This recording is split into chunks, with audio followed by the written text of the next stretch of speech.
તો કેમ છો પબ્લિક, મજામાં ને? તો આજે આપણે સવારમાં મોદી કાકાએ એર સ્ટ્રાઇક કરી દીધી હતી પાકિસ્તાન ઉપર, તો અમે પણ આજે આવી ગયા હતા કેરી ઉપર એર સ્ટ્રાઇક કરવા. તો આજે અમે આવી ગયા છે કેરીના બગીચામાં, અને આ છે આપણે ગીરની પ્રખ્યાત કેસર કેરી.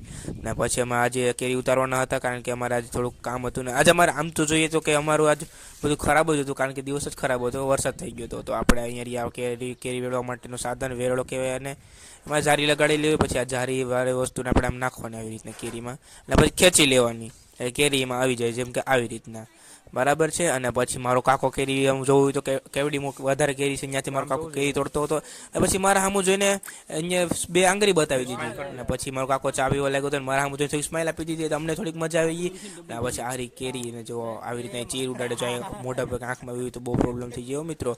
પછી થોડા વાદળા થવા માંડ્યા હતા, બહુ જોઈ શકો છો તમે, બહુ આમ અંધકાર થવા માંડ્યો હતો. ને પછી તમને કંઈ અને આ જોવું તો હાવ આમ વરસાદ જેવું વાતાવરણ થઈ ગયું હતું, ચોમાસા જેવું. ચોમાસું હતું ને, ઉનાળો હતો. અને આ જોવું હાવ બગીચામાં હાવ એટલે હાવ અંધારું થઈ ગયું હતું મિત્રો, કંઈ દેખાતું જ નહોતું, કેરી નથી દેખાતી. પછી અમે એ અમારા જ્યાં શું કહેવાય કે ઘરે, અને પછી ત્યાંથી આ થોડો સીન લઈ લીધો આપણે વરસાદનો. જોઈ શકો છો આમ કેવો જોરદાર પવન છે ને, આ કેવો વરસાદ છે. તો અમારે તો આજે શું કે મુહૂર્ત બગડી ગયું હતું, પહેલો દિવસ હતો તો પણ. હવે મળશું આગલા વિડીયોમાં. Thank you.